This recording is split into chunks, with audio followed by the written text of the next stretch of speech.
Old. This is the new M. Night Shyamalan film. A bunch of people go to a beach and they start aging rapidly. That is the basic premise of this film. This might be a little bit of a longer review than I've had in the past because I have a lot to say. And I'm going to start off by saying that if you enjoy this movie, if you liked it, good on you. I think it is an enormous waste of time in life to hate somebody because they like something that you don't, or they like a sports team that you don't, or they enjoyed watching a game that you didn't enjoy watching. Waste of time. If you enjoyed this thing, film is subjective, art is subjective, good on you. I am having kind of a mixed range of emotions because half of me believes that I just watched perhaps the worst film that I've ever seen in theaters. I have not been to a movie theater in 10 months, and based on the quality of this thing, I will be happy waiting another 10 to go back. The other half of me believes that I just watched probably the funniest comedy that I've seen in a decade.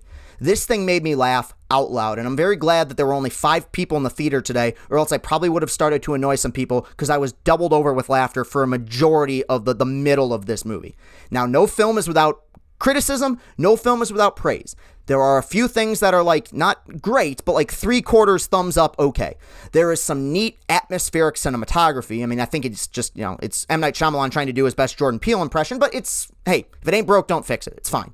The 2 main actors, Gael Garcia Bernal and the French lady, they're good actors, and they're given some bad material. They are given some bad material. But I think they do the best they can with it. They aren't super fleshed out. A lot of these characters aren't. That's a big problem that I have with this movie, but they're really trying. I don't blame any of these actors. I think a big problem with this movie is the direction, and, it's M. Night. It is easy to make fun of M. Night Shyamalan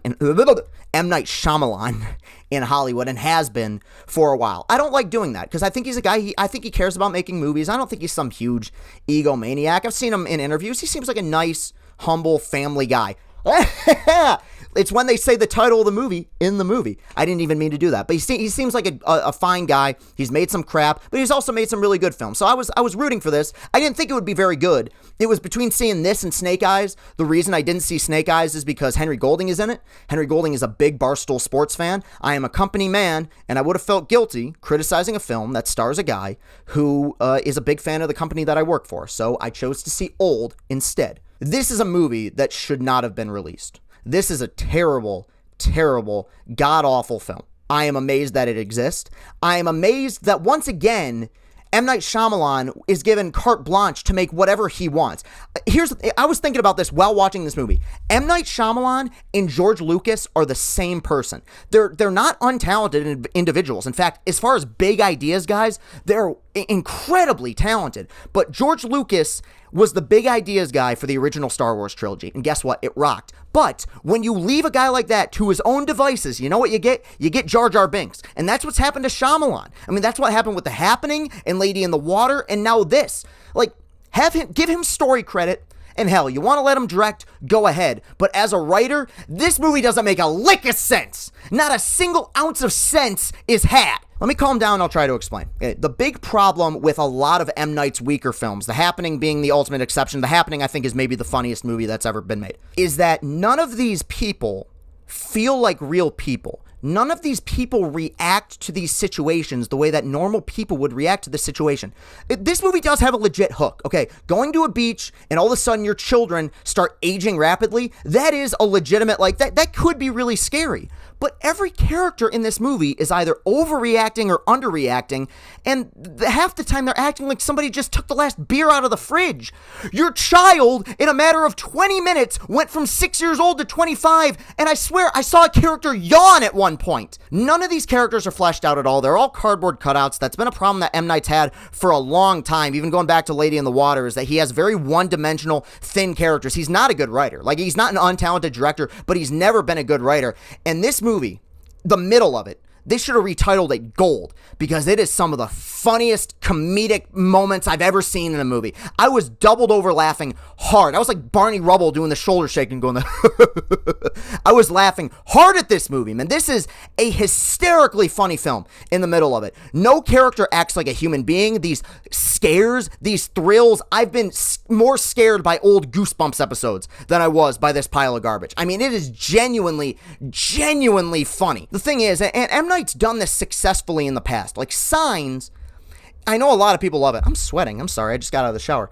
Signs is a silly movie, okay? The fact is, the last third of that movie revolves around a bunch of aliens who are allergic to water, and they come to a planet that's 75% water. That's silly, but Mel Gibson's character arc in that movie is actually fascinating. It's a guy who loses his wife, and he leaves the faith, and like that kept you going. There's not a single character in here that keeps you going. There's not an avatar for the audience, and because of that, none of these people feel real. There's nothing about this that feels tangible. Now, you could make up for that if you had really frightening, scary imagery. There's not a single moment in this thing that scared me, at all. And I can't imagine anyone getting frightened by this. You have the hook, right? The premise, which could be scary, but they do nothing with it. And then you know there's going to be a twist, right? Like Shyamalan's back he's going to have one of those big twists. And the thing is, I think what M. Night Shyamalan wants to be is a modern day big budget Rod Serling. Now, you use those words, and I'm gonna stand up a little bit in my chair, or the seat that I'm sitting on right now.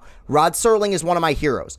This is essentially like a big budget Twilight Zone episode, but you get to the big twist at the end of this. Again, doesn't make a lick of sense. It's completely silly. It's nonsensical. There was even like a twist within a twist that had me laughing out loud. But the reason why like those old 1959 to 1964 Twilight Zone episodes still hold up is, one, Rod Serling was a master in regards to weaving in social commentary. I think that there was something that M. Night was trying to say with this.